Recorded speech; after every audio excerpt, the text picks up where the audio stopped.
The house was supposed to be empty.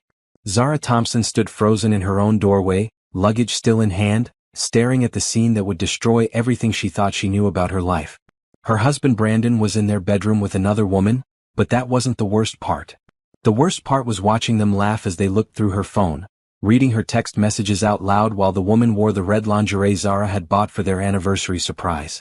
"Listen to this one," Brandon said, his voice carrying down the hallway. "She says she can't wait to show me how much she missed me. God, she's so clingy." The woman giggled. It was Simone, Brandon's business partner. Zara recognized her voice from all those conference calls, all those late-night meetings that Brandon said were about work. Does she always text like this? It's so desperate. Zara's heart stopped beating. She had sent that text from the airport 3 hours ago, excited to surprise her husband after a week-long business trip. She had rushed home, cutting her meetings short, spending extra money on an earlier flight, all so she could celebrate their 5th wedding anniversary a day early. "You should see her diary," Brandon continued, and Zara watched in horror as he pulled out her personal journal from the nightstand. "She writes about how grateful she is to have found her soulmate. She actually believes I'm faithful to her." They were reading her most private thoughts while naked in her bed. Zara felt like she was watching her life get torn apart piece by piece. Every intimate moment, every vulnerable confession she had shared with Brandon, every dream she had written about their future, he was using it all as entertainment for his affair. "Oh my God, read this part," Simone said, taking the journal. "She wrote about planning a surprise party for your birthday next month. She already ordered decorations and called all your friends. This is so sad." Brandon laughed harder. "She probably spent weeks planning that. You know how she gets about things like that. Always trying so hard to be the perfect wife." Zara had spent weeks planning that party. She had secretly called his friends, arranged for his favorite food, even hired a photographer. She wanted to give him the best birthday ever because she thought their marriage was solid, thought they were happy. "What should we do about her?" Simone asked, and something in her tone made Zara's blood run cold. "I've been thinking about that," Brandon said. "My lawyer says if I can prove she's been unfaithful, I can keep the house and most of our assets. I just need to create some evidence." "You mean lie about her cheating?" "It's not lying if we plant the right evidence. A few text messages from a fake number, maybe some photos that look suspicious. She trusts me completely, so she won't see it coming." Zara felt the world tilt beneath her feet. Not only was Brandon cheating on her, but he was planning to frame her for adultery to steal everything they had built together. The house they had saved for, the business accounts they shared, even her reputation. He was going to destroy it all. "When?" Simone asked. "Soon. I need to be careful about timing. Maybe after her big presentation next week. She'll be stressed and distracted, easier to manipulate." The presentation. Zara had been working on it for months. It was the biggest opportunity of her career, a chance to lead the international expansion for her company. Brandon knew how much it meant to her, and he was planning to use it against her. "Won't she fight back?" Simone asked. "What's she going to fight with? She doesn't know any of our business dealings. She doesn't even know about the money I've been moving around. By the time she realizes what's happening, it'll be too late." Zara's mind reeled. What money? What business dealings? How long had this been going on? "You're so smart," Simone purred. "I can't wait until we don't have to hide anymore." "Soon," Brandon promised. "Very soon." Zara quietly set down her luggage and backed away from the door. Her legs felt like water, but she forced herself to move. She had to get out of there before they discovered her. She had to think, had to plan. As she walked back to her car, Zara's mind was spinning with rage and devastation. The man she had loved for 7 years, trusted completely, built a life with, he was not just cheating on her. He was destroying her. He was planning to take everything she had worked for and leave her with nothing but lies and shame. But Brandon had made one crucial mistake. He thought she was weak, thought she would never see it coming. He thought he knew her, but he had no idea what she was capable of when cornered. Zara sat in her car outside the house where she was supposed to live happily ever after, and made a decision that would change everything. She wasn't going to be the victim in this story. She was going to be the one writing the ending.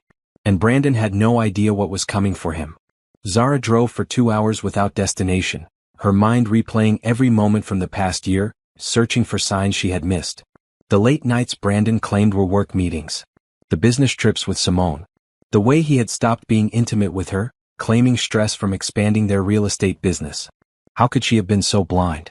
She finally stopped at a hotel across town, paying cash for a room because she didn't want Brandon tracking her credit cards. Her hands shook as she called her office to report she was extending her business trip by a few days due to client demands. She couldn't face anyone yet, couldn't pretend everything was normal. The hotel room felt like a prison. Zara sat on the edge of the bed, staring at her phone as it buzzed with texts from Brandon. "Hey babe, when are you coming home? Missed you. Flight delayed? Call me when you land. Zara? Getting worried. Text me back." Each message made her sick. He was lying so easily, pretending to care while planning to destroy her life.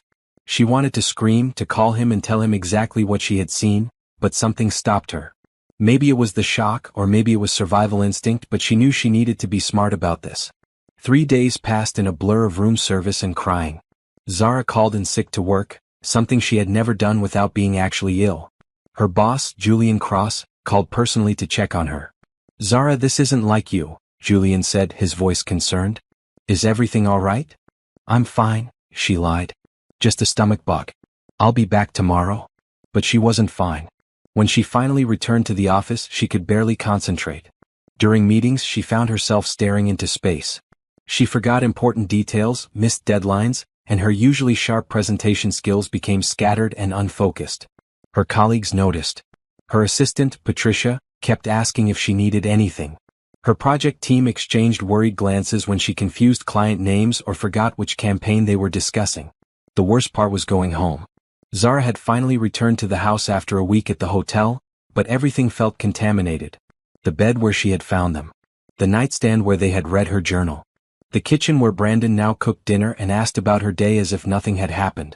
"You seem distant lately," Brandon said one evening, and Zara almost laughed at the irony. "Are you okay?" "Just work stress," she replied, the lie tasting bitter in her mouth. "Maybe you should take some time off," he suggested, and she wondered if this was part of his plan. Make her seem unstable, unreliable. "You've been working so hard." Instead of time off, Zara found herself staying later and later at the office. It was the only place that felt safe, the only place where she could think clearly. She would sit at her desk long after everyone else had gone home, staring at her computer screen but accomplishing nothing. Brandon's calls came regularly. "When are you coming home? Don't work too late. I'll keep dinner warm for you." Each call felt like a knife twisting in her chest. 2 weeks after the discovery, Zara was still at the office at 10 p.m. when her phone rang. "Zara, I'm getting concerned," Brandon said. "You've been working late every night. This isn't healthy." "I have a lot to catch up on," she said. "You missed our dinner reservation tonight." "I waited for an hour." She had completely forgotten. Brandon had made reservations at the restaurant where they had their first date, probably as part of his act. "I'm sorry. I'll make it up to you." "Come home now," he said, and there was something in his voice that made her nervous. "We need to talk." After hanging up, Zara sat staring at her phone. Was this it? Was tonight when he would start executing his plan? She wasn't ready. She hadn't figured out what to do, hadn't prepared any defense. "Still here, Zara?" She looked up to see Julian Cross standing in her office doorway. Her boss was in his mid-40s, tall and distinguished, with kind eyes that seemed to see everything. He was holding 2 cups of coffee and looking at her with genuine concern. "I was just finishing up," she said, quickly closing the files on her desk. "Mind if I sit?" Julian asked, not waiting for an answer as he settled into the chair across from her desk and handed her one of the coffee cups. "I've been meaning to talk to you." Zara's heart sank. Was he going to fire her? Her performance had been terrible lately. She couldn't afford to lose her job, especially not now. "Your work has been different lately," Julian continued. "Not bad, just distracted. Want to tell me what's going on?" Zara opened her mouth to give him the same lie she had been telling everyone, but looking into his honest, concerned face, the words wouldn't come. Instead, she felt tears building behind her eyes. "Personal problems?" she managed. Julian nodded slowly. "The kind that make you afraid to go home?" The question hit so close to the truth that Zara gasped. How had he known? "I've been there," Julian said quietly. "Sometimes work becomes a refuge when home doesn't feel safe anymore." Something in his voice, an understanding that went beyond professional concern, made Zara look at him more carefully. Julian Cross was successful, respected, seemingly had everything together. But there was something in his eyes that spoke of personal pain, of battles fought and won. "I don't know what to do," she whispered, the first honest thing she had said to anyone in weeks. Julian set down his coffee cup and leaned forward. Would you like to tell me about it? Sometimes talking to someone outside the situation can help you see things more clearly. Zara stared at him, wrestling with the urge to tell anyone, the truth about what was happening to her. She was drowning in secrets and lies, and Julian was offering her a lifeline. It's complicated, she said. The worst problems usually are, Julian replied. But you don't have to handle it alone. For the first time in weeks, Zara felt a tiny spark of hope. Maybe she didn't have to face this alone. Maybe there was someone who could help her figure out what to do next. My husband, she began, and then the words came pouring out. Julian listened without interruption as Zara told him everything. About finding Brandon with Simone, about their cruel mockery of her private thoughts, about the plan to frame her for adultery. With each detail, Julian's expression grew more serious, but he never looked shocked or judgmental. When she finished, they sat in silence for a moment. Zara felt empty but also strangely relieved. For the first time in weeks, someone else knew the truth. How long have you known? Julian asked. 3 weeks. And you haven't confronted him? Zara shook her head. I keep thinking I should, but something tells me to wait. He doesn't know that I know, and that feels like the only advantage I have. Julian nodded thoughtfully. That's smart. Information is power, and right now you have information he doesn't know you have. But I don't know what to do with it, Zara admitted. I feel so stupid. 7 years together, and I never suspected anything. You're not stupid, Julian said firmly. You trusted someone you loved. That's not a weakness, it's what normal people do in relationships. Something in his tone made Zara study his face more carefully. You said you've been there? Julian was quiet for a moment, then nodded. My ex-wife. I found out she was having an affair with my business partner. They had been planning to push me out of my own company and take everything I had built. What did you do? Initially, I made every mistake you could make. I confronted them immediately, let my emotions control my decisions, trusted the wrong people. Julian's voice was matter-of-fact, but Zara could hear the old pain underneath. I lost almost everything. The company, most of my money, even some friendships because they had been spreading lies about me for months. I'm so sorry. Don't be. It taught me something valuable. When someone betrays you like this, they're not just ending your relationship. They're declaring war on your entire life. And if you want to survive a war, you need to think like a strategist, not like a victim. Zara felt something shift inside her chest. For weeks, she had been drowning in hurt and confusion, but Julian was offering her a different perspective. She didn't have to be a victim. She could fight back. What would a strategist do? She asked. Julian smiled, and for the first time, it wasn't entirely kind. There was something sharp in his eyes, something that spoke of hard-won victories. A strategist would gather intelligence, document everything, understand the battlefield before making any moves. I don't even know where to start. I might be able to help with that, Julian said. But first I have a question for you. How much do you know about your husband's business? Zara thought about it. Not much. He always said I didn't need to worry about the financial side of things. He handles all the real estate investments, the business partnerships, the accounts. Did you sign any documents? Are you listed on any business entities? Yes, he had me sign papers when we got married. Said it was for tax purposes, that I needed to be listed as a partner in some of his holdings. Julian's expression sharpened. Do you have copies of what you signed? No, Brandon always handled the paperwork. Said I didn't need to keep copies since he had everything organized. Zara, this is important. If you're listed as a business partner, you could be legally responsible for any debts or illegal activities. And if he's been moving money around like you overheard, that could be a serious problem. Fear shot through Zara's chest. She had trusted Brandon completely with their finances, had signed whatever he put in front of her without reading it carefully. What had she agreed to? What do you think I should do? Julian was quiet for a moment, clearly thinking through the implications. I think you need professional help. Legal advice, financial protection, maybe even investigation services. I can't afford all that. Actually, you might be able to, Julian said. I want to make you an offer, but I need you to understand that this isn't charity. This is business. Zara looked at him curiously. I've been looking for someone to head up our new international division, Julian continued. It's a position that would require travel, long hours, and complete dedication. The salary is significantly higher than what you're making now, and it comes with a substantial signing bonus. Julian, I can't accept. Let me finish, he interrupted. Your work over the past 2 years has been exceptional. The Morrison campaign you led brought in $12 million in new business. Your market analysis for the European expansion was brilliant. I've been considering you for this position for months. Zara stared at him. Really? Really? The only reason I hadn't approached you yet was because I knew it would mean extensive travel, and I thought you might not want that kind of lifestyle while building a marriage. The irony was devastating. Brandon had been planning to destroy her while Julian had been planning to advance her career. But now, Julian continued, this position could give you the financial independence and physical distance you need to handle your situation properly. The signing bonus alone would be enough to hire the best lawyers and investigators. You would do that for me? I'm not doing it for you, Julian said, though his smile softened the words. I'm doing it for the company. You're the best person for this job. Your personal situation just makes the timing perfect. Zara felt overwhelmed. 20 minutes ago, she had been sitting alone in her office, feeling hopeless and trapped. Now Julian was offering her a way out, a way to fight back. What would this job involve? Setting up operations in London and Paris. Building relationships with European clients. Essentially, you'd be spending 6 months out of the year overseas, establishing our international presence. 6 months away from Brandon, away from the contaminated house, away from the lies. 6 months to think clearly and plan her next moves. I'd want to start immediately, Julian said. There's a conference in London next week that would be perfect for initial networking.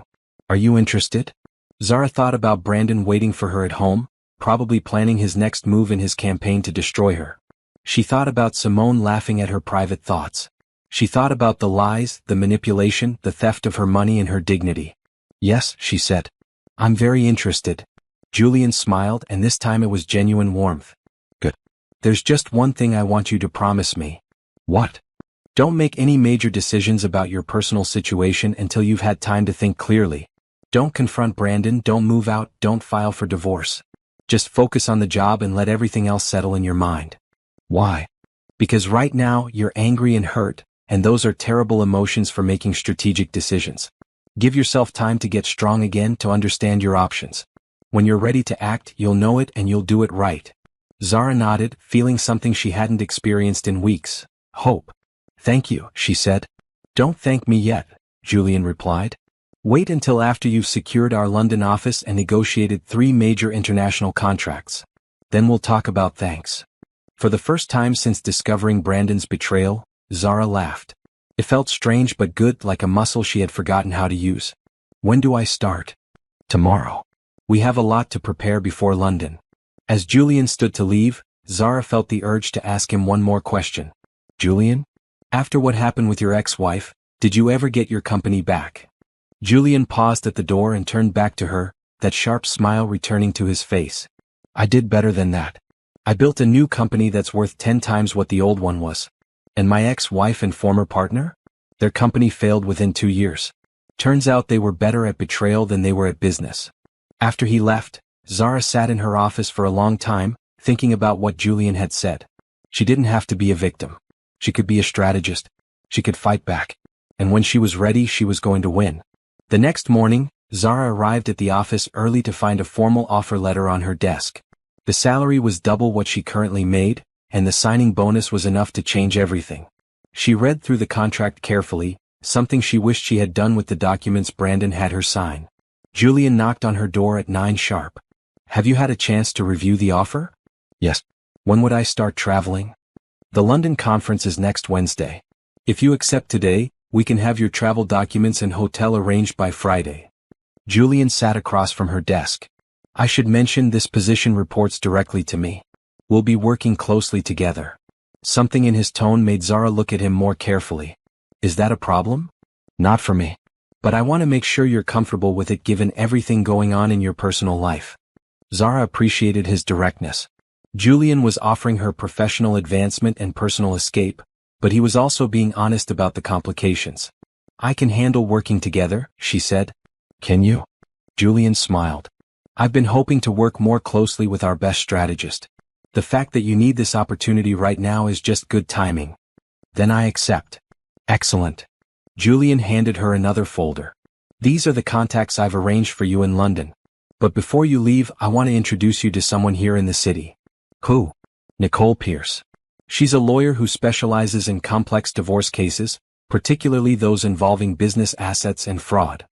Julian's expression was serious. She helped me when I was dealing with my situation. Zara felt her heart rate increase. You think I need a lawyer already? I think you need to understand your legal position before your husband makes his next move. From what you told me last night, he's already planning to frame you for adultery and steal your assets. You need to know what you're facing. That afternoon, Julian drove Zara to Nicole Pierce's office in downtown. The law firm was impressive marble floors, floor-to-ceiling windows, and an air of expensive competence. Nicole Pierce was nothing like Zara had expected. Instead of the stern older woman she had imagined, Nicole was young, maybe mid-30s, with bright eyes and an energy that filled the room.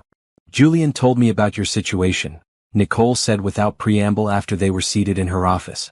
I've handled cases like this before. The good news is that you discovered their plan before they could execute it. The bad news is that you're probably in more legal trouble than you realize. What do you mean? Nicole pulled out a legal pad. You said your husband had you sign business documents when you got married. Do you remember what they were? Some kind of partnership agreements. Maybe tax forms. He said it was routine. It's never routine, Nicole said flatly. I need to find out exactly what you signed and what legal obligations you have. Julian mentioned that your husband talked about moving money around. If he's been embezzling or committing fraud and you're listed as a business partner, you could be held responsible. Zara felt sick. Even if I didn't know about it? Ignorance isn't always a defense, especially if you signed documents that made you legally responsible for business decisions. Nicole leaned forward. Here's what we need to do immediately. First, we get copies of everything you signed. Second, we document everything you know about their affair and their plans. Third, we protect your personal assets before your husband can touch them. How do we get copies of what I signed? We hire an investigator, Julian said. Someone who can access public business records and find out exactly what companies you're involved with. Nicole nodded. I know someone perfect for this. His name is Thomas Chin, and he specializes in financial investigations. He's expensive, but he's the best. Zara thought about the money in her savings account, the emergency fund she had been building for years. How expensive? For a case like this, probably $15,000 to start, Nicole said. But Julian mentioned you're getting a new position with a signing bonus? Zara looked at Julian, who nodded encouragingly. The bonus would more than cover it. There's something else, Nicole continued. I need you to be very careful about how you behave at home. Don't change your routine dramatically. Don't give your husband any reason to suspect that you know what's going on. That's going to be hard. I know. But if he realizes you're on to him, he might accelerate his timeline. Right now, you have the advantage of surprise. We don't want to lose that. They spent the next hour going over details. Nicole explained how divorce proceedings worked when business assets were involved, what kind of evidence would be useful in court, and how to protect herself financially. One more thing, Nicole said as they were wrapping up. Julian mentioned that your husband is planning to claim you were unfaithful. We need to be very careful about your interactions with other men during this process, including Julian. Zara felt her cheeks heat. There's nothing inappropriate. I'm not suggesting there is, Nicole interrupted gently. But your husband's lawyers will look for anything they can use against you. Business trips together, working late, even innocent interactions could be twisted into something that supports their narrative. Julian spoke up. We'll make sure everything is properly documented and professional. Good. And Zara, I want you to start keeping a detailed journal of everything. Every conversation with your husband, every lie he tells you, every time he acts suspiciously. Dates, times, exact words if possible. It could be crucial evidence later. After they left Nicole's office, Julian drove Zara back to the company parking garage. They sat in his car for a moment, the weight of everything they had learned settling between them. Are you having second thoughts? Julian asked. About the job? No. About everything else? Constantly. That's normal. You're dealing with a lot. Zara turned to look at him. Can I ask you something personal? Sure. When you were going through your divorce, did you ever feel like you were losing your mind? Like you couldn't trust your own judgment anymore? Julian was quiet for a moment. Every day. When someone you love lies to you so completely, it makes you question everything you think you know. About them, about yourself, about reality itself. How did you get through it? One day at a time. One decision at a time. And by surrounding myself with people I could trust. He looked at her seriously. You can trust me, Zara. I know this situation is complicated, but I want you to know that I'm on your side." Something in his voice made Zara's heart skip a beat. There was an intensity there that went beyond professional concern, beyond the help he was offering. "Julian, I know what Nicole said about being careful," he interrupted. "And she's right. We have to be professional. But I also want you to know that if you weren't married, if we had met under different circumstances." He trailed off, then shook his head. "Sorry. That's not appropriate right now." Zara stared at him, feeling a rush of emotions she wasn't prepared for. Attraction, gratitude, hope, fear, they all mixed together in a confusing swirl. "It's okay," she said quietly. "I understand." "Do you?" "I think so." "You're saying that when this is all over, when I'm free, there might be something worth exploring." Julian nodded. "I'm saying that everything I'm doing for you isn't entirely altruistic. I care about you, Zara. More than I probably should." They sat in silence for a moment, the air between them charged with possibility and restraint. "I should go home," Zara said finally. "Brandon will be wondering where I am." "Be careful," Julian said. "And remember, you're stronger than you think." As Zara drove home, her mind was spinning with everything that had happened. 24 hours ago, she had been drowning in hopelessness. Now she had a new job, a legal team, a plan, and something that felt dangerously close to feelings for her boss. Her phone buzzed with a text from Brandon. "Dinner's ready. Where are you?" Zara stared at the message, thinking about what Nicole had said about acting normal. She typed back, "On my way home. Sorry I'm late." But as she pulled into her driveway, Zara realized something had fundamentally changed. She was no longer the naive woman who had trusted blindly. She was no longer the victim who had cried helplessly in a hotel room. She was becoming someone new. Someone who could fight back. And Brandon had no idea what was coming. The London conference was everything Julian had promised and more. For 5 days, Zara immersed herself in international business development, networking with potential clients and learning about European markets. Being thousands of miles away from Brandon and Simone felt like breathing fresh air after being trapped underground. But even as she was building professional relationships and sketching out expansion plans, Zara's mind kept returning to what was happening at home. She called Brandon every evening, maintaining the facade of a loving wife checking in from a business trip. "How's the conference going?" Brandon asked during one of their calls. "Really well. I think we're going to land some major clients." "That's great, babe. I'm proud of you." His voice sounded so sincere that for a moment, Zara almost forgot what he was really like. "I miss you." The lie came so easily to him. While he was saying he missed her, he was probably planning his next meeting with Simone, or figuring out how to steal more of their money. "I miss you too," Zara lied back and realized she was getting better at deception. Maybe that was what happened when you lived with a master manipulator, you learned their skills. When she returned from London, Zara found an envelope waiting on her desk from Nicole Pierce. Inside were the preliminary results from Thomas Chen's investigation, and the news was worse than she had imagined. Nicole had requested a meeting for that afternoon. Zara sat in the lawyer's office, reading through page after page of business documents that bore her forged signature. "He's been using your identity for 3 years, Nicole explained. "You're listed as a partner in 12 different business entities, most of which you never heard of. Some of these companies have significant debts, and as a listed partner, you're legally responsible for them." Zara felt like she was falling down a rabbit hole. "How is this possible? I never signed these documents." Thomas compared the signatures to documents you definitely did sign, like your employment contract. "The handwriting analysis shows clear evidence of forgery." Nicole handed her another folder. "But that's not the worst part. It gets worse. 2 of these companies are under investigation by the State Attorney General's Office for money laundering. Another one is being audited by the IRS for tax evasion. If criminal charges are filed, you could be named as a defendant." Zara stared at the papers, feeling overwhelmed. So Brandon was right. He can destroy me. "Not if we get ahead of it," Nicole said firmly.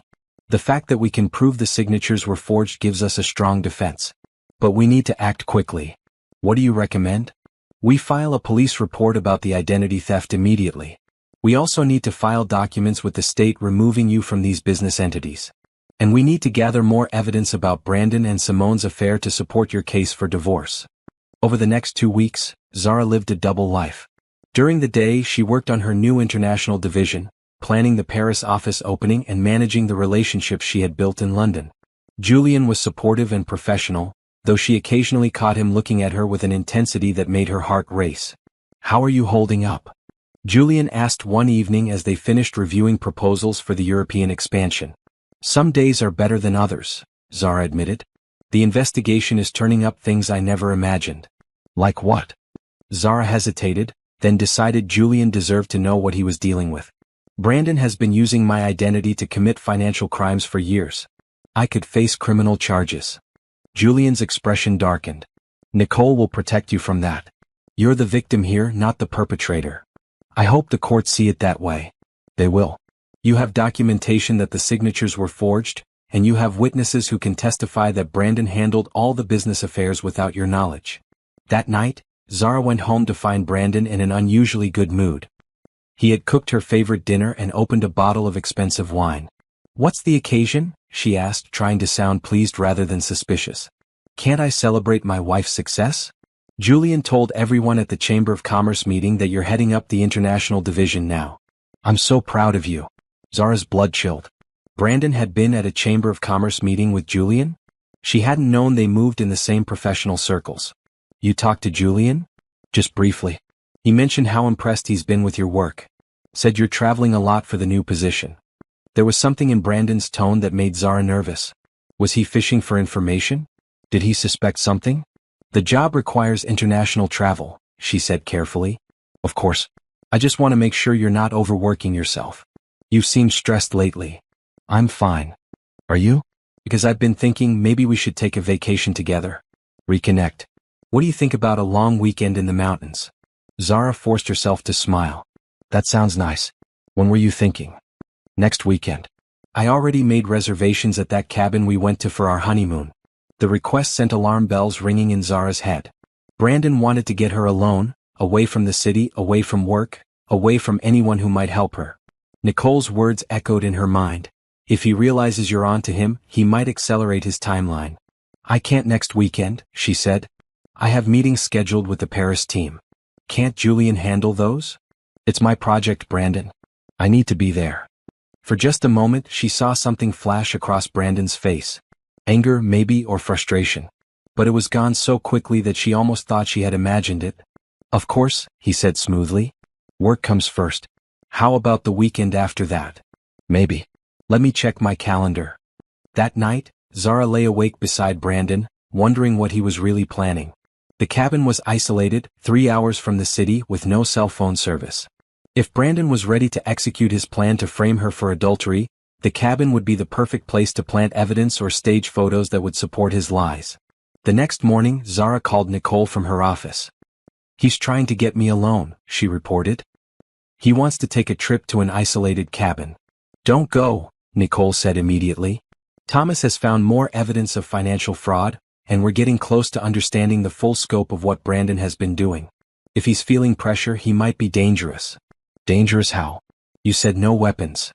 Not physically dangerous necessarily, but desperate people make desperate decisions. He might try to manipulate you into signing more documents, or he might try to plant evidence that would support his claims about your infidelity. What should I do? Keep making excuses. Stay busy with work, maintain your travel schedule, don't give him opportunities to corner you. And Zara? I think it's time to consider moving out of the house. Where would I go? Julian mentioned that the company has corporate apartments for traveling executives. Maybe you could stay in one of those temporarily, claim it's more convenient for your new position. That afternoon, Zara approached Julian about the corporate apartment. She didn't tell him about Brandon's cabin plan, but she did explain that she needed some distance from her home situation while the investigation continued. Of course, Julian said without hesitation. We have a furnished apartment in the financial district that's available. You can stay there as long as you need to. Thank you. For everything. Julian looked at her seriously. Zara, I need to tell you something. Your husband approached me at the chamber meeting last week. Zara's heart stopped. What did he say? He was asking questions about your new position, about the travel requirements, about whether you'd be working closely with me. It felt like he was fishing for information. What did you tell him? Nothing that wasn't public knowledge. But I got the feeling he was trying to gather evidence of some kind. You should let Nicole know. That evening, Zara told Brandon about the corporate apartment. It's more convenient for the international time zones, she explained.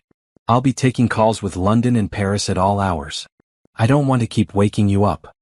Brandon's smile didn't reach his eyes. How long would you stay there? Just temporarily. While I'm getting this division off the ground. I'll miss you, he said, but Zara could see him calculating something behind his eyes. As she packed a bag that night, Zara realized she was essentially moving out of her marriage. After 7 years together, she was leaving the man she had once thought was her soulmate, and he had no idea why. But more importantly, he had no idea that she was building a case against him that would destroy him before he could destroy her. The war Brandon had declared was about to begin in earnest. And Zara was finally ready to fight. The corporate apartment became Zara's sanctuary. Located on the 32nd floor of a downtown high-rise, it had floor-to-ceiling windows that looked out over the city and made her feel like she was floating above all her problems. For the first time in months she could think clearly. Thomas Chen's investigation was revealing the depth of Brandon's deception. Every few days, Nicole would call with new discoveries that made Zara's head spin. He's been stealing from his own business partners, Nicole reported during one of their morning meetings.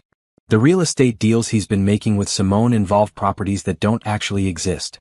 They've been selling shares in developments that were never built. That's fraud, Zara said. Massive fraud. We're talking about millions of dollars. Thomas found bank records showing that Brandon has been moving money through the companies he created using your identity, then transferring it to offshore accounts. Zara felt sick. So I really could go to prison for this. Not if we handle it right. We're building a case that shows you were completely unaware of these activities. Your work records prove you were at your regular job while these transactions were taking place. Your computer and phone records show no communication about these business deals. What about Simone? Is she involved in the financial crimes too? Nicole's expression was grim. Up to her neck. In fact, Thomas thinks she might be the mastermind. She has experience in financial planning and accounting. Brandon is more of the front man, the charming salesperson who brings in investors. The revelation that Simone might be the brains of the operation added another layer to Zara's anger. Not only had this woman stolen her husband, but she had also used him to destroy Zara's life financially and legally. There's something else, Nicole continued. Thomas discovered that Simone is married. What? Her husband is a doctor named Robert Chin, no relation to Thomas. He has no idea about the affair or the business fraud. Thomas thinks we should approach him. Why? Because Dr. Chin might be in the same legal position you are. If Simone has been using his identity the way Brandon used yours, he could be facing criminal charges too. Zara thought about this unknown man who, like her, had been betrayed by someone he trusted.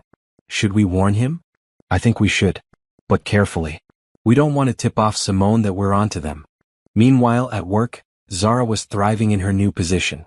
The London clients were moving forward with contracts, and the Paris office was ahead of schedule. Julian had been right, having something positive to focus on was helping her handle everything else. The European expansion is exceeding all projections, Julian told her during their weekly review meeting. The board is extremely impressed with your work. Thank you. It feels good to be building something instead of just watching things fall apart. Julian looked at her carefully. How are things going with your situation? The legal case is moving forward. Nicole thinks we'll be ready to file for divorce within the next few weeks. And how are you doing with all of this? Zara considered the question. 2 months ago, she had been a broken woman crying in a hotel room. Now she was successfully managing a major business expansion while building a legal case that would protect her from criminal charges and expose her husband's crimes. I'm stronger than I thought I was, she said finally. I knew you were strong, Julian said quietly. From the first day I met you, I could see that you were someone who could handle whatever life threw at you. There was something in his voice that made Zara look at him more closely. Their professional relationship had been impeccable, but she was increasingly aware of an undercurrent of attraction between them. Julian. I know, he said. We can't talk about this yet. But I want you to know that when your situation is resolved, I'd like to explore what this could be. What if I'm not the same person after all this is over? Then I'll get to know the new person. But Zara, I don't think you're changing as much as you think. I think you're just becoming who you always were underneath. That evening, Zara met with Thomas Chin to review the latest evidence. The private investigator was a quiet man in his 50s who seemed to see everything and judge nothing. I've been watching your husband and Simone for 2 weeks, Thomas reported. They meet 3 times a week at a hotel downtown. They're not being careful about being seen together. Are you getting photos? Yes, but more importantly, I'm documenting their business activities. They've been meeting with potential investors, using your forged documents to show business credentials they don't actually have. Thomas handed her a folder of photographs. Zara steeled herself to look at images of her husband with another woman, but what she saw was worse than intimate photos. The pictures showed Brandon and Simone in business meetings, using her identity to steal from innocent people. This investor, Thomas said, pointing to one photo, is a retired teacher who gave them her entire pension fund. $60,000 that she'll never see again. Zara felt rage building in her chest. It was one thing for Brandon to betray her personally, but seeing him steal from vulnerable people made her realize the full scope of his character. How many investors have they defrauded? At least 20 that I've documented. Probably more. The total amount is close to $2 million. What happens to these people when Brandon gets caught? Most of them will lose their money. Insurance might cover some losses, but probably not all. Zara stared at the photos of the elderly teacher, thinking about how much $60,000 meant to someone living on Social Security. Brandon wasn't just destroying her life, he was destroying the lives of people who could least afford it. I want to help them, she said suddenly. Thomas looked surprised. How? I don't know yet. But there has to be something we can do. That night, Zara sat in her corporate apartment, looking out at the city lights and thinking about justice. Brandon and Simone had stolen money, betrayed trust, and planned to frame innocent people for their crimes. The legal system would eventually catch up with them, but that didn't help the people they had already hurt. Her phone buzzed with a text from Brandon. Miss you. When are you coming home? Zara stared at the message for a long time before responding. Busy with work. This new position is demanding. His reply came quickly. I'm proud of you, but don't forget about us. The hypocrisy was breathtaking. Brandon was texting about not forgetting their relationship while he was planning to destroy her and steal everything she had worked for. But as Zara looked at his message, she realized something had shifted. She was no longer afraid of him. She was no longer heartbroken over his betrayal. She was angry, and that anger was giving her clarity and strength. Brandon thought he was playing a game where he held all the cards. He had no idea that Zara had been quietly building a case that would expose every lie he had told and every crime he had committed. Soon, very soon, Brandon was going to discover that his quiet, trusting wife had become his most dangerous enemy. And when that moment came, Zara was going to be ready. 3 weeks later, Nicole called with the news Zara had been waiting for. We're ready, the lawyer said. Thomas has documented everything. We have proof of identity theft, business fraud, forgery, and tax evasion. We also have complete documentation of the affair, including photos and financial records showing that Brandon used marital assets to pay for hotel rooms and gifts for Simone. Zara was in her office, putting the finishing touches on the Paris expansion proposal. Through her window, she could see the city bustling with afternoon activity, people going about their normal lives while hers was about to change forever. What's our next step? We file everything at once. Divorce papers, criminal complaints, civil suits to recover the stolen money. We hit them with everything simultaneously so they can't coordinate their response. When? Tomorrow morning. I want to serve Brandon the papers at his office, in front of his business partners. Maximum impact, minimum opportunity for him to spin the story. Zara felt her heart racing. After months of preparation, the moment had finally arrived. There's one more thing, Nicole continued.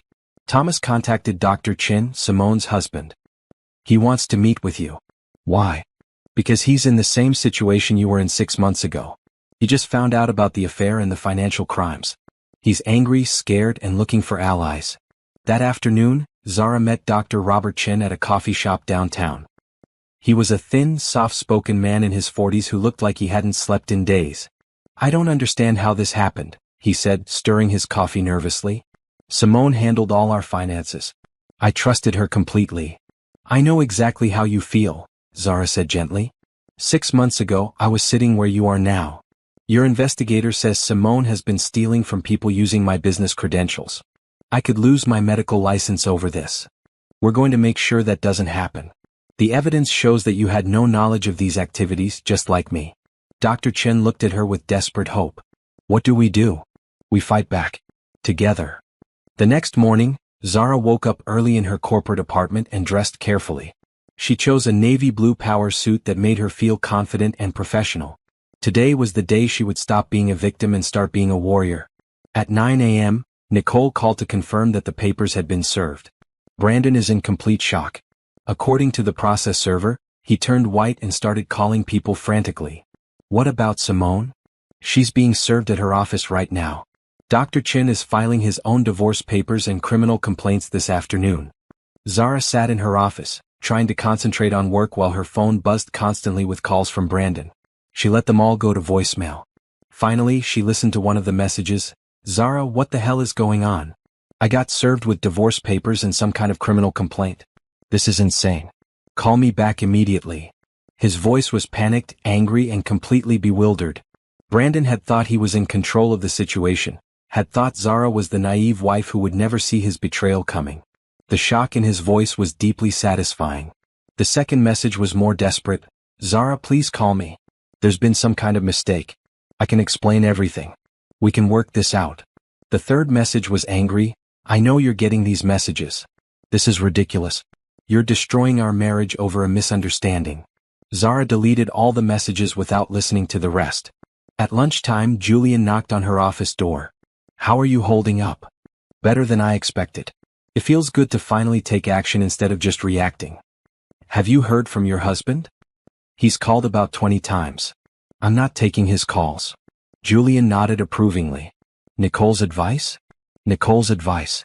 She says anything I say to him now could be used against me later. Better to let the lawyers handle all communication. Smart woman. How do you feel? Zara considered the question. She had expected to feel guilty or sad about destroying her marriage, but instead she felt free. I feel like I've been holding my breath for months and I can finally exhale. That afternoon, Thomas Chin called with an update. Brandon and Simone met at their hotel for an emergency meeting. They know they're in serious trouble. What are they planning? From what I could overhear, they're trying to figure out how much evidence we have. Brandon keeps saying this is impossible, that you couldn't have known about their business activities. He underestimated me. Completely. They're both panicking. Simone is crying, Brandon is pacing and making angry phone calls. I don't think they have a coordinated response plan. Good. Let them panic. That evening, Zara was working late when her office phone rang. The caller ID showed Brandon's office number. Hello, she answered. Zara. Brandon's voice was strained. We need to talk. No, we don't. You can talk to my lawyer. This is crazy. You're my wife. We can work this out without lawyers and courts and all this legal nonsense. Zara almost laughed at his attempt to sound reasonable. Brandon, I know everything. About Simone, about the money you've stolen, about your plan to frame me for adultery. There's nothing to work out. There was silence on the other end of the line. How long have you known? He asked finally. Long enough to protect myself. Zara, you don't understand what you're doing. If you pursue these criminal charges, we'll both go down. You signed those business documents. You're legally responsible. For documents you forged with my signature? I don't think so. Another silence. You can't prove that. Actually, I can. Handwriting analysis, forensic accounting, and about 50 other pieces of evidence that my investigator has been collecting for months. Your investigator? Brandon's voice cracked. How is this possible? 6 months ago, you didn't even know how to balance a checkbook without my help. 6 months ago I trusted you. That was my mistake. It won't happen again. Zara, please. Let's meet and talk about this like adults. Just you and me, no lawyers. I can explain everything. Like you explained your late-night meetings with Simone? Like you explained why you needed me to sign all those business documents? Like you explained why you were planning to divorce me and steal everything I've worked for. You were listening that night. It wasn't a question and Zara didn't answer it. How long were you planning this? Brandon asked. Not as long as you were planning to destroy me. Zara, I love you. I made mistakes, but I love you. We can fix this. No, Brandon. We can't. You declared war on me the moment you decided to betray me. Now you get to find out what it feels like to lose. Zara hung up the phone and immediately called Nicole to report the conversation. He's trying to manipulate you, Nicole said. The let's meet and talk routine is classic. He wants to get you alone so he can either threaten you or try to convince you to drop the charges. I'm not dropping anything. Good. Because we just got word that the State Attorney General's office is opening a formal investigation into their business activities. This is going to be bigger than just your divorce case. That night, Zara sat in her corporate apartment, looking out at the city lights and thinking about how much her life had changed. 6 months ago, she had been a trusting wife who thought she had a solid marriage. Now she was a woman who had just declared war on the man she used to love. Her phone buzzed with a text from Julian. "How did today go?" She typed back, "Better than expected. I think I might actually win this." His response came quickly, "You're going to do more than win. You're going to rebuild your entire life into something better than you ever imagined." For the first time in months, Zara smiled as she went to sleep. Tomorrow would bring new challenges, but tonight she was a woman who had fought back and won the first battle. And this was only the beginning. The next few days brought a cascade of consequences that even Zara hadn't anticipated. Brandon and Simone's carefully constructed world began collapsing piece by piece. Nicole called Thursday morning with an update that made Zara sit down hard in her office chair. "The state attorney general's office raided Brandon's business this morning," Nicole reported. "They seized all computers, files, and financial records. They also froze all accounts associated with the companies that used your forged signature." "What does that mean for Brandon?" "It means he's about to be charged with multiple felonies. Wire fraud, money laundering, identity theft, tax evasion. We're talking about serious prison time." Zara felt a complex mix of emotions. Satisfaction that justice was being served, but also a strange sadness for the man she had once loved. What about the investors who lost money? That's the interesting part. The Attorney General's office is treating this as a major white-collar crime case.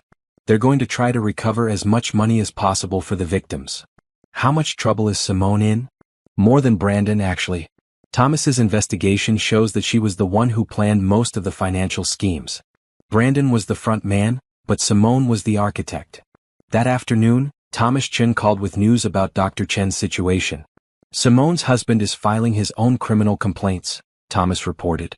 "She used his medical practice credentials to legitimize some of their business ventures. Dr. Chen had no idea his name was being used to defraud investors." "How is he handling it?" "Better than you might expect. He's angry, but he's channeling that anger into making sure Simone faces consequences. He's also helping the Attorney General's office build their case." Zara found herself feeling protective of Dr. Chen, this stranger who was going through the same betrayal she had experienced. "Is there anything I can do to help him?" "Actually, yes. The prosecutors want to interview both of you together. Having two victims with similar stories strengthens the case considerably." Friday afternoon, Zara and Dr. Chen met with Assistant Attorney General Patricia Williams in the prosecutor's office. Dr. Chen looked better than he had earlier in the week, more determined, less shell-shocked. "I want you both to understand how significant this case is," Attorney General Williams explained. "Your spouses weren't just having an affair and stealing from you personally. They created a sophisticated financial fraud scheme that victimized dozens of people." She showed them charts and graphs that illustrated the scope of Brandon and Simone's crimes. Over 18 months, they had stolen nearly $3 million from investors, using the forged credentials of both Zara and Dr. Chen to legitimize their business ventures. "The good news is that we've frozen most of their accounts before they could move the money offshore," Williams continued. "We should be able to recover at least 60% of what was stolen." "What happens to that money?" Dr. Chen asked. "It gets returned to the victims.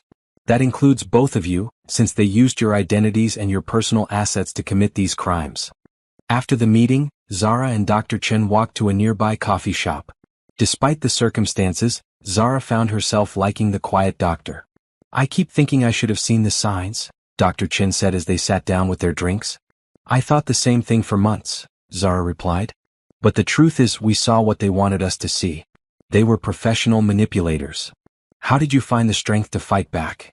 Zara thought about Julian, about Nicole, about the corporate apartment where she had rebuilt her sense of self. "I got angry," she said simply. "And I found people who helped me channel that anger into action. I'm still in the anger stage. That's okay. Anger can be useful if you direct it properly." Dr. Chin smiled for the first time since she'd met him. "I'm beginning to see that." Meanwhile, the media had picked up the story. The local business journal ran a front-page article about the fraud investigation, and Brandon's picture was prominently featured. Zara felt a grim satisfaction reading about how his real estate empire was collapsing under the weight of criminal charges. Julian found her reading the article in her office. "How does it feel to see your husband's face in the business section for all the wrong reasons?" he asked. "Honestly, it feels like justice." Julian sat across from her desk. "The board met this morning. They wanted me to tell you how impressed they are with your work during this difficult time." "Thank you. There's something else. The Paris office is ahead of schedule, and the London contracts are exceeding projections." The board wants to expand your authority to include the entire European division. Zara looked at him in surprise. That's a huge promotion. You've earned it. But I wanted to make sure you're ready for even more responsibility while you're dealing with everything else. I think work is the only thing keeping me sane right now. Then it's settled. Congratulations, Director of European Operations. That evening, Zara was packing for another trip to London when her phone rang. The caller ID showed a number she didn't recognize. Hello? Is this Zara Thompson? The voice was female, older, uncertain. Yes. My name is Margaret Patterson. I saw your name in the newspaper article about the business fraud case. I think your husband stole my retirement money. Zara's heart sank. This was one of the investors, one of the real people behind the statistics in the prosecutor's charts. I'm so sorry, Zara said. I know it's not your fault, Margaret continued. But I wanted to ask you something. The article said you're helping with the investigation. Do you think there's any chance I'll get my money back? The prosecutors are working to recover as much as possible, Zara said carefully. But I can't make any promises. It was $68,000. Everything I saved for 30 years as a teacher. Zara closed her eyes, thinking about this woman who had worked her entire career to save money that Brandon and Simone had stolen in a matter of weeks. Mrs. Patterson, I promise you that I'm going to do everything I can to make sure you get your money back. Thank you, dear.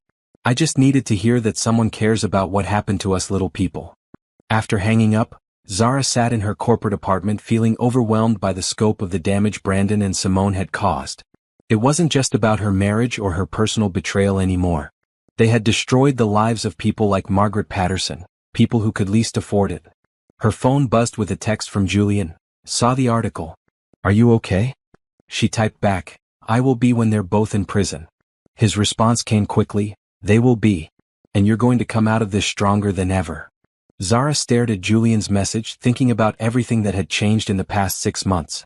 She had lost a marriage, but she had gained a career, a sense of strength, and the possibility of something new with a man who had supported her through the worst time of her life. Her phone rang again. This time it was Brandon. Zara stared at his name on the screen for a long moment, then hit the button to decline the call. She was done listening to his lies. Soon, very soon, the only voice Brandon would be hearing would be a judge reading his prison sentence. And Zara was going to be there to watch it happen. The trial date was set for 6 weeks later, but the domino effect of Brandon and Simone's exposure continued to accelerate. Every day brought new revelations that made their crimes seem even worse than anyone had imagined. Nicole called Zara on a Tuesday morning with news that left her speechless. Thomas found something that changes everything, Nicole said. Brandon and Simone weren't just stealing from investors. They were planning to fake their own deaths and disappear with the money. Zara nearly dropped her phone. What? Thomas found airline tickets to Brazil, new bank accounts under false names, and forged death certificates. They were going to stage a car accident, claim they both died, and start new lives in South America. When? Next month. Right after they executed the plan to frame you for adultery and steal your assets. Zara felt physically sick. Brandon hadn't just been planning to divorce her, he had been planning to fake his own death and let her deal with the criminal charges alone. There's more, Nicole continued. The life insurance policies. Brandon increased his coverage to $2 million 6 months ago. If he had successfully faked his death, you would have been the beneficiary, but you also would have been the prime suspect in his murder. The full scope of Brandon's plan hit Zara like a freight train. He hadn't just wanted to steal her money and frame her for adultery. He had been setting her up to be charged with his murder while he lived comfortably in Brazil with Simone and millions of stolen dollars. How is this possible? Zara whispered. Because we're dealing with sociopaths, Nicole said bluntly. People who are capable of destroying innocent lives without any remorse. That afternoon, Zara met with Attorney General Williams to review the new evidence. The prosecutor's office was treating the case as one of the most sophisticated fraud schemes they had ever encountered. The fake death plan adds charges of insurance fraud and conspiracy to commit murder, Williams explained. Even though they didn't actually carry it out, the planning and preparation are enough for conviction. How much prison time are we talking about? With the new charges? Brandon is looking at 25 to 30 years. Simone could get even more since she appears to be the mastermind. Dr. Chin was also at the meeting and he looked as shaken as Zara felt. I can't believe Simone was capable of this, he said quietly. People we trust are capable of things we never imagine, Williams replied. That's what makes these cases so devastating for the victims. After the meeting, Zara and Dr. Chen walked silently for several blocks before either of them spoke. "Are you okay?" Dr. Chen asked finally. "I don't know. 6 months ago I thought I knew Brandon completely. Now I'm finding out he was planning to let me be charged with his murder while he lived on a beach somewhere. I keep thinking about all the times Simone told me she loved me while she was planning this." They stopped at a park bench and sat down, two people trying to process the incomprehensible betrayal they had experienced. "Dr. Chin, can I ask you something personal?" "Call me Robert." "And yes. Do you think you'll ever be able to trust someone again?" Robert was quiet for a long moment. "I think so. But it's going to take time. And it's going to take meeting someone who proves they're worthy of trust." "I feel the same way. Have you met someone like that?" Zara thought about Julian, about his unwavering support, about the way he had helped her rebuild her life without asking for anything in return. "Maybe," she said. That evening, Zara was working late in her office when Julian knocked on her door. "I heard about the new developments in the case," he said. "How are you handling it?" "I'm not sure yet. It's so much worse than I ever imagined." Julian sat across from her, his expression serious. "Zara, I want you to know that you're safe now. Whatever Brandon was planning, he can't hurt you anymore." "I know. Logically, I know that. But emotionally, I keep thinking about how close I came to being framed for murder." "But you weren't. You discovered the truth, you fought back, and you won." Zara looked at Julian, this man who had been her anchor through the storm, and felt a rush of gratitude and something deeper. "Julian, I need to tell you something." "What?" "When this is all over, when the trial is finished and I'm officially divorced, I want to explore what this is between us." Julian's expression softened. "Are you sure? You've been through so much trauma. I don't want you to make decisions based on gratitude or relief." "It's not gratitude. It's recognition. You've shown me what it looks like when someone supports you without trying to control you, when someone helps you become stronger instead of making you weaker." "Zara, I'm not ready for a relationship now," she continued. "I need time to heal, to figure out who I am without all this chaos. But I want you to know that when I am ready, I hope you'll still be interested." Julian smiled, and for the first time in months, it reached his eyes completely. "I'll be here," he said simply. 2 weeks later, Brandon and Simone were arrested. The news footage showed them being led away in handcuffs, and Zara felt a complex mix of emotions watching the man she had once loved being charged with crimes that could put him away for decades. Nicole called that afternoon with the final piece of the puzzle. "They're both cooperating with prosecutors now," she reported, "trying to reduce their sentences by testifying against each other." "What does that mean?" "It means we'll get the full truth about everything they did. And it means they're going to destroy each other just like they tried to destroy us." That evening, Zara sat in her corporate apartment, looking out at the city lights and thinking about the journey she had taken over the past 9 months. She had started as a naive woman who trusted blindly and had become someone who could fight for herself and others. Her phone buzzed with a text from Margaret Patterson, the retired teacher whose money Brandon had stolen. "Dear, I wanted you to know that the prosecutor called today. They think they can recover about 80% of what was stolen. Thank you for keeping your promise to help us." Zara smiled, feeling a deep satisfaction that had nothing to do with revenge and everything to do with justice. Tomorrow she would fly to London for another round of meetings about the European expansion. Next month she would testify at Brandon and Simone's trial. And sometime after that, when the legal battles were over and her divorce was final, she would begin a new chapter with a man who had proven himself worthy of her trust. For the first time in her adult life, Zara Thompson was completely free. And she was just beginning to discover what she could accomplish with that freedom. 6 months later, Zara stood in the federal courthouse, waiting to testify at Brandon and Simone's sentencing hearing. The trial had been swift once both defendants started cooperating with prosecutors, each trying to blame the other for the elaborate fraud scheme. The courtroom was packed with victims, reporters, and legal professionals. Zara had been asked to give a victim impact statement, and she had spent weeks preparing what she wanted to say. When her name was called, she walked to the podium with confidence. Looking out at the courtroom, she saw Margaret Patterson and several other investors who had lost their life savings. She saw Dr. Chin Robert, who had become a close friend over the past months. And in the back, she saw Julian, who had insisted on being there to support her. "Your Honor," Zara began, 18 months ago, I was a woman who trusted completely and questioned nothing. I thought that made me a good wife. I now understand it made me a perfect victim." She looked directly at Brandon, who sat at the defendant's table looking nothing like the confident man she had once been married to. The defendant stole more than money from me and the other victims. He stole our sense of safety, our ability to trust, our faith in the people we love. He planned not just to betray me, but to destroy my life completely and let me take responsibility for his crimes. Zara's voice grew stronger as she continued. But something interesting happened while the defendant was plotting against me.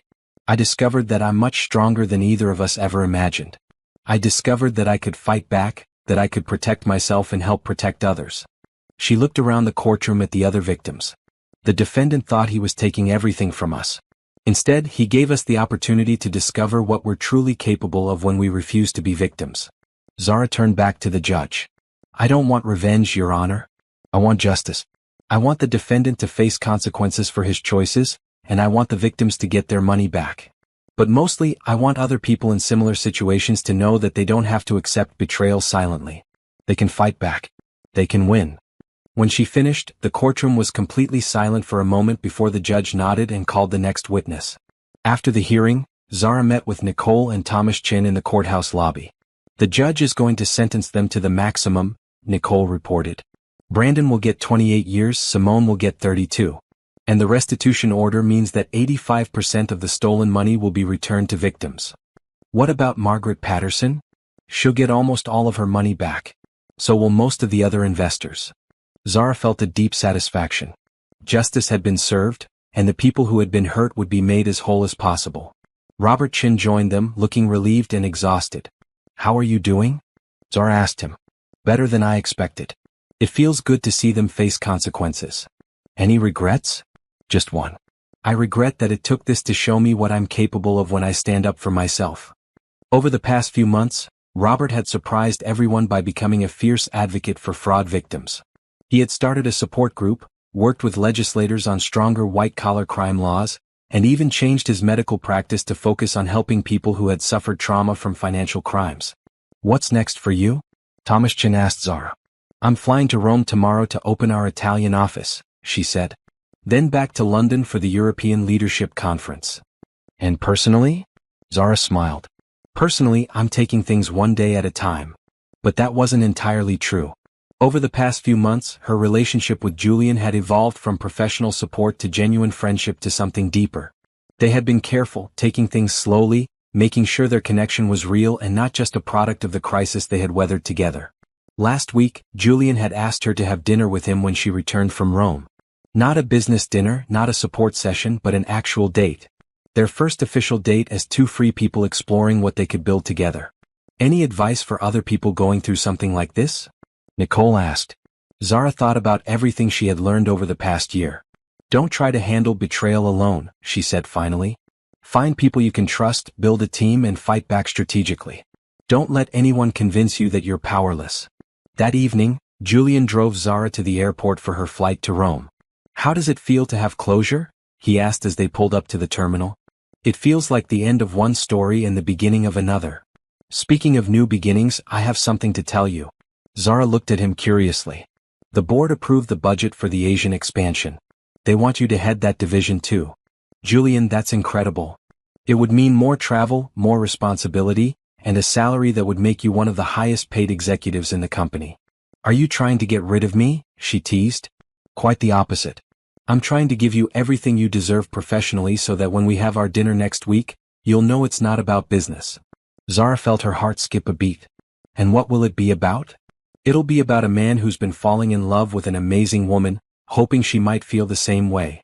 Zara looked at Julian, this man who had helped her discover her own strength, who had supported her without trying to control her, who had waited patiently while she healed from betrayal. She does, Zara said softly. Julian smiled and leaned over to kiss her gently. It was their first kiss, soft and full of promise. Go conquer Rome, he said. I'll be here when you get back. As Zara walked through the airport, she thought about the journey that had brought her to this moment. A year ago, she had been a broken woman who had discovered her husband's ultimate betrayal. Today, she was a successful executive who had fought back against fraud and won, who had helped other victims get justice, and who was beginning a new relationship with a man who respected her strength. Her phone buzzed with a text from Margaret Patterson. Dear Zara, I got my money back today. All of it. Thank you for everything you did for us. You're a hero. Zara smiled as she boarded her plane. She wasn't a hero. She was just a woman who had refused to stay a victim, who had learned to fight back, and who had discovered that betrayal, while devastating, could also be the beginning of something much better. As the plane took off, Zara looked down at the city lights below and thought about the future. She had a career she loved, friends she trusted, and the promise of love with a man who had proven himself worthy of her trust. Brandon had thought he was taking everything from her. Instead, he had given her the opportunity to discover who she really was underneath all the politeness and accommodation and blind trust. And who she really was, it turned out, was magnificent. 3 hours later, as Zara's plane crossed into international airspace, Brandon was being processed into federal prison, beginning a sentence that would keep him behind bars until he was too old to hurt anyone else. Justice, Zara thought as she fell asleep over the Atlantic Ocean, was a beautiful thing. But freedom was even better.